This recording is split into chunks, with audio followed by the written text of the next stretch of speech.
So, you know, yeah. A lot to take in right now. Yeah, Aboku is a final stronghold of the Zeons. Once that goes down, it's all over, but that also means that they're backed into a corner, and they are going to fight tooth and fucking nail. And they're gonna try. Boy, does it turn into a bloody mess. I think... Let's see. The 1 year war supposedly killed 50% of all humans that were alive. Something like that. Yep. I'm not sure how much I believe that statistic because like the biggest thing that happened was a colony drop on Australia. Oh yeah, this is another thing I'm gonna say that people are gonna fucking hate.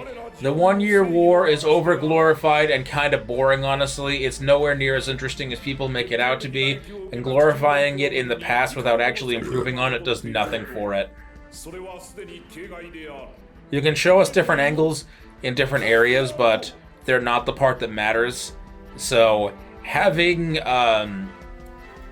8th MS team is cool, but by all rights is completely self-contained. It has nothing to do with greater UC as a whole, has nothing to do with the actual 1 year war as a whole. It adds nothing to the 1 year war as a whole. It's a great self-contained story of Vietnam or whatever, but... Wait, sorry, this is really fast. Legs are just for show. The legs don't need to fucking be there. It doesn't have any legs. They're just for decoration. I like this guy. Well, they are needed if you're gonna fight on terrain, but you are mostly right. If you're gonna get your bearing in combat. Anyway, no, you're absolutely correct. It's an unfortunate fault of the fact that it was the first, and I get it. It's an unfortunate fault of the fact that your premise for building up like the origin point of the story was made on a very troubled production from the 1979. Right. Also, so yeah, the animator got sick. The ratings were terrible. Their initial their initial allotment was slashed from 52 episodes to 39. And only because of getting actual letters from fans were they allowed to be bumped up to 43 episodes. And that, of course, still wasn't enough. That's why new types don't exist until the last 10 episodes. Yep. Because, oh wait, we actually have to start telling the story now instead of wasting time for 30 straight episodes on episodic shit that doesn't matter. On the Looney Tunes bullshit of following White Base around from town to town? Yes. With Char as the constant troublemaker? Yeah. Yeah. It's a very big shortcoming of the time period. This is great. She was holding a much bigger gun than that. So Gihren, since Gihren took out Degwin as well as General Revel, the only other person that literally knew about this is Kycilia, about where Degwin was going. So it's obvious to piece together that Gihren is insane enough to kill his own father. And Kycilia, not willing to take things lying down, in fact she's a very dominant woman, oof. Just offed him. I'm going to very much include that picture right here. Because 79 is a very graphic anime at points. Amusingly so. Kycilia is a right cunt, but damn if she doesn't earn her nickel from time to time. Yep. Kycilia is unfortunately a very background character, but when she's in the foreground, she's in the fucking foreground. I know it sounds weird to say, but she is a very prominent character. Damn it. Oh, I think... Are we stuck with the... RX-78 for this one? No, let me pick my own. Okay, cool. Actually, who did you pick? No, never mind. Fucking... Whatever, it's fine, Mac. It's fine. The RX-78 handles pretty decently well. It's your, like... He reminds me actually a lot of, like, fucking Link from Hyrule Warriors, funny enough. I know, very apt analogy, haha, Bob. But no, like, seriously, same year. The way that... Wow, seriously? 2014.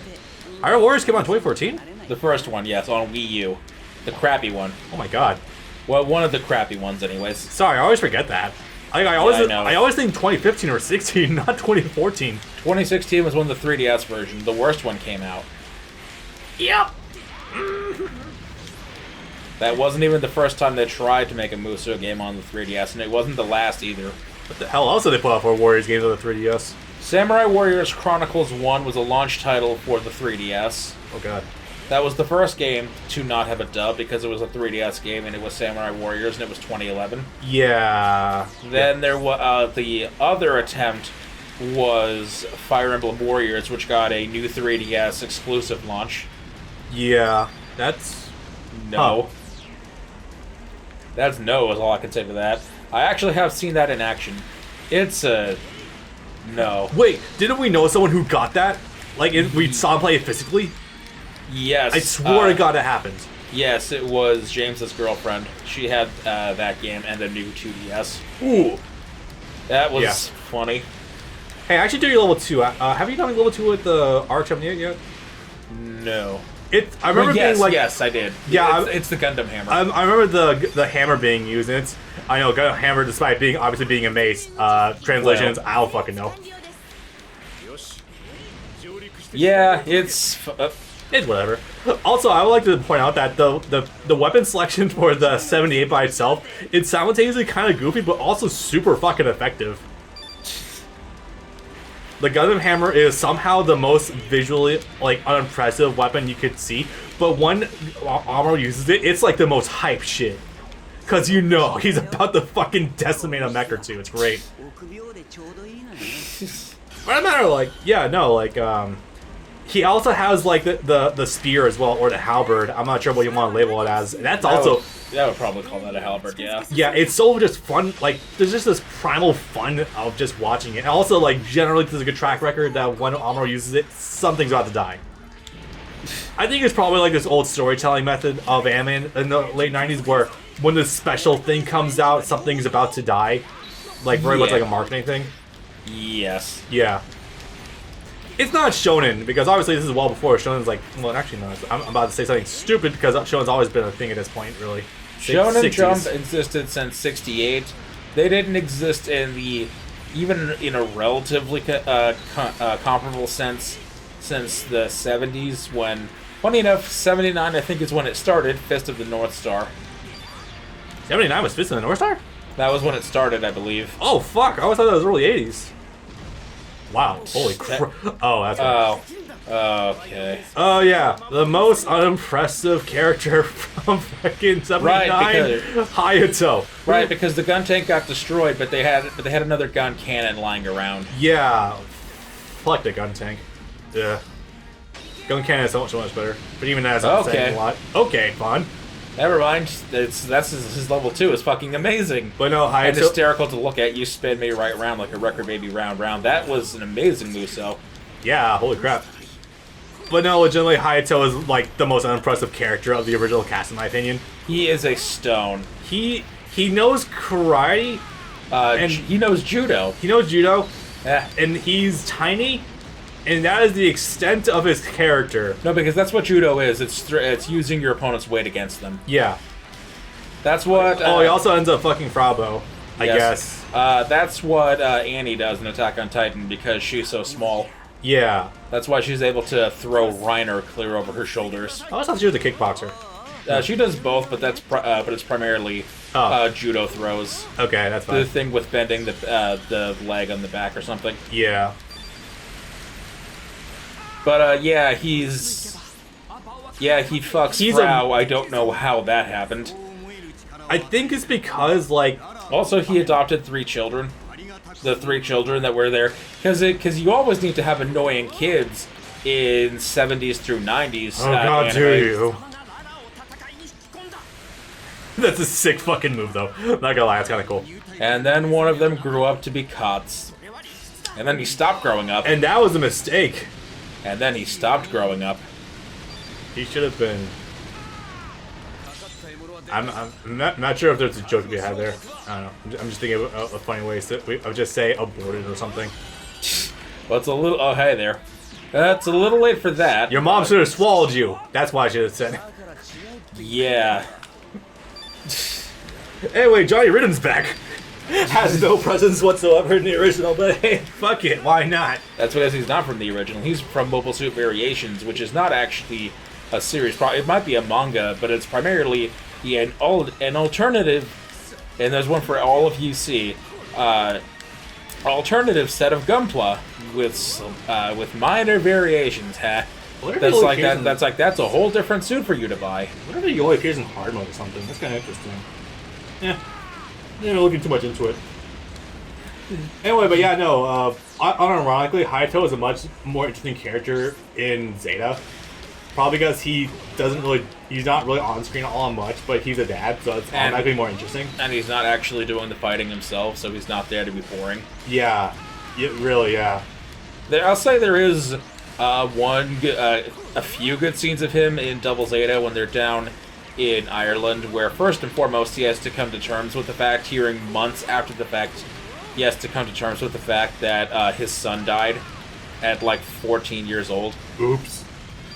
Yeah, that was a good idea to let him go up to space.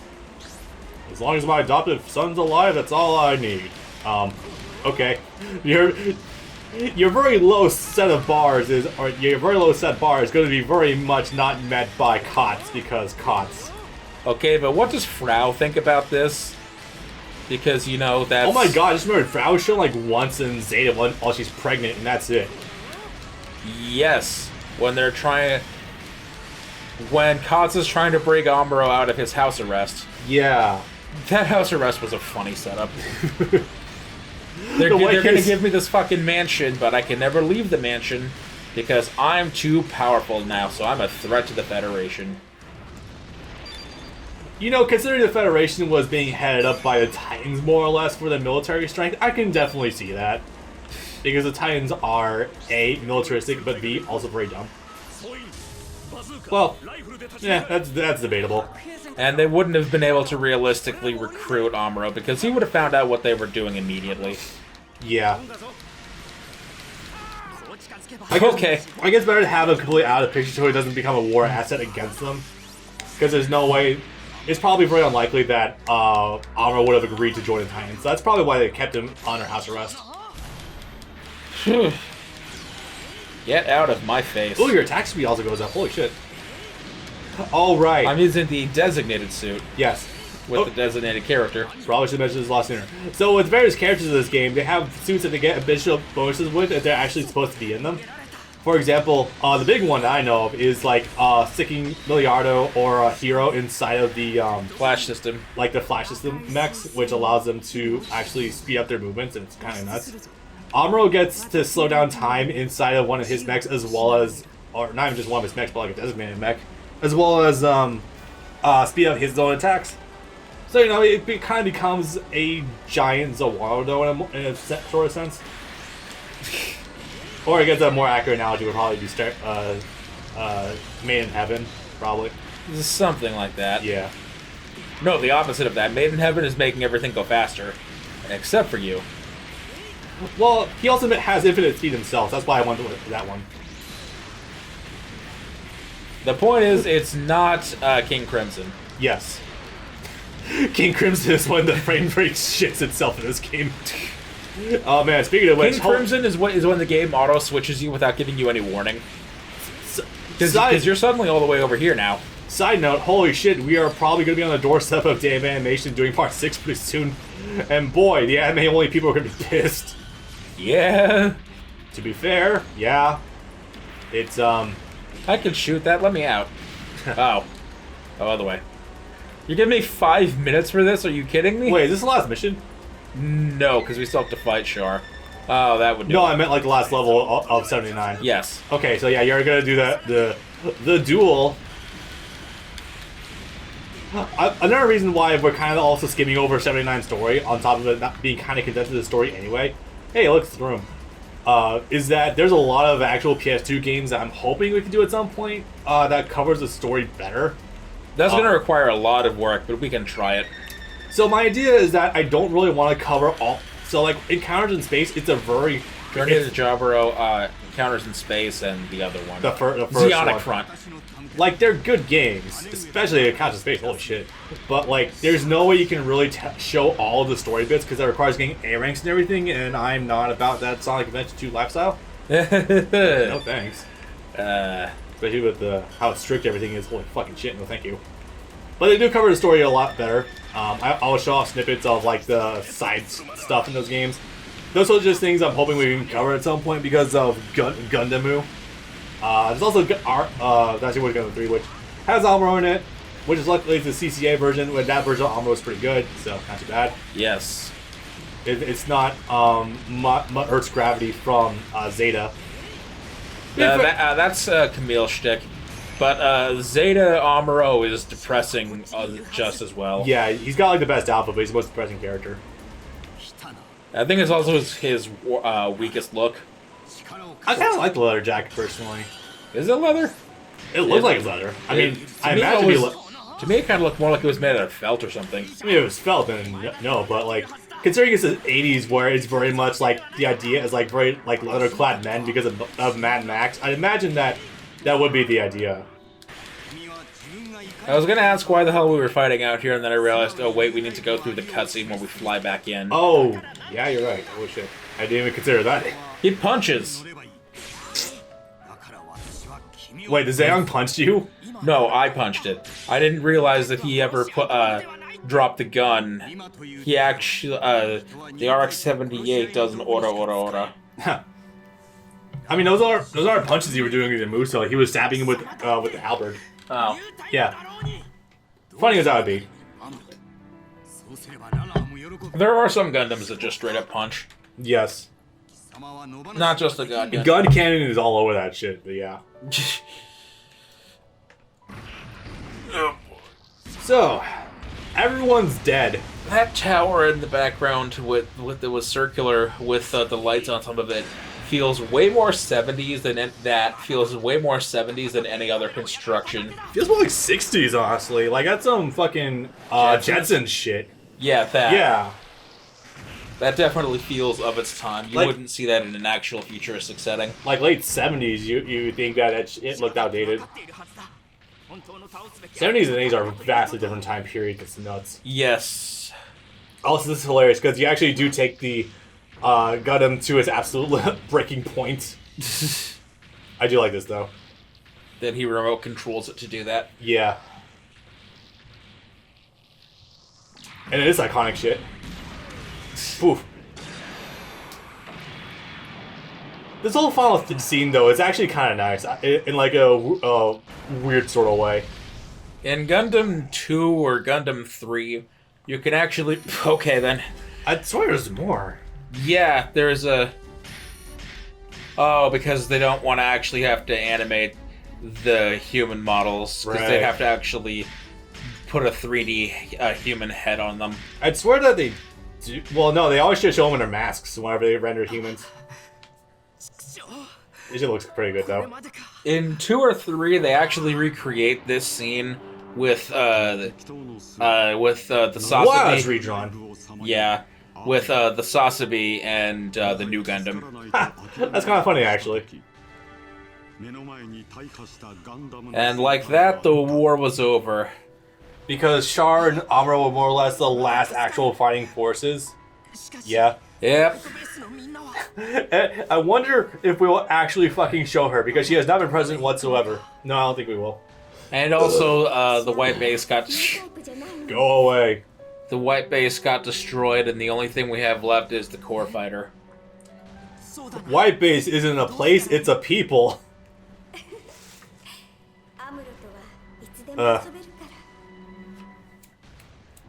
Thor Ragnarok. I was gonna say, what the mother base. That too. You could very easily also make that allegory. Or what the hell was it called? Wow, that's drawn. What the hell was it called in Peace Walker? I feel like you ask me that all the time. I always think it's just mother base. I swear it had a different whatever. So I guess not being pictured here, sadly enough, is the greatest headshot in the history of anime. Which you can put in here. Yeah. I honestly, like, I've seen people put vast amounts of footage for 0079 on YouTube and no one gives two fucks. Nah. So, yeah, it should be fine. Go to the YouTube channel Gundam Info, where you can watch entire Gundam series in 720p. Sometimes it may or may not be in English. It may or not be available in your region. Sometimes in dubs, but, you know, hey, roll the dice, why not? You know, I don't think I'll ever get to a point with this channel doing this so I can get sponsorships, but this would be a great time to just advertise NordVPN or something like that. Sword VP. God damn it. There's no feeling better than this. Orgasm. So, unfortunately, we never see Sayla in this story. Oh my god. No, we saw her in the background way earlier. Way earlier. She was talking to Frau or something. Oh man, that's rough, buddy. Right, so not being picked. So Miss not appearing in this movie. That's for the better. She doesn't do anything even when she does appear in the rest of Universal Century. And that fucking blows because she's literally Char's sister.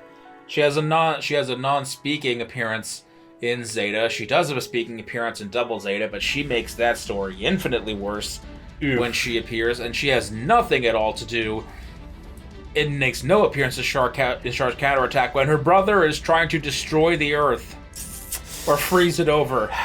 You'd think she would have something to say about that. I would just love it if they actually did just go with the Amuro Sayla ship and just keep it like that, because it's a super interesting dynamic of your rival sister being your wife or something.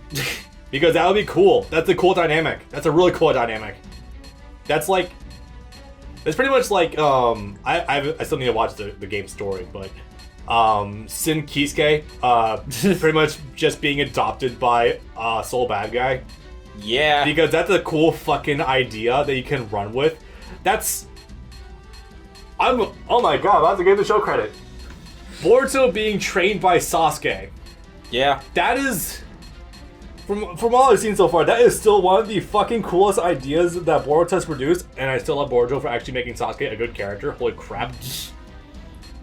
They pulled it off. I still can't believe that. I still need to watch more Boruto. Anyway, so I guess with that, we're going to take a little break. And coming up next... Oh boy! Oh man! This is where the discussion starts for real. Human rights violations! Geneva Convention dead! Click here for more! Fuck. Thumb man bad. Thumb man bad.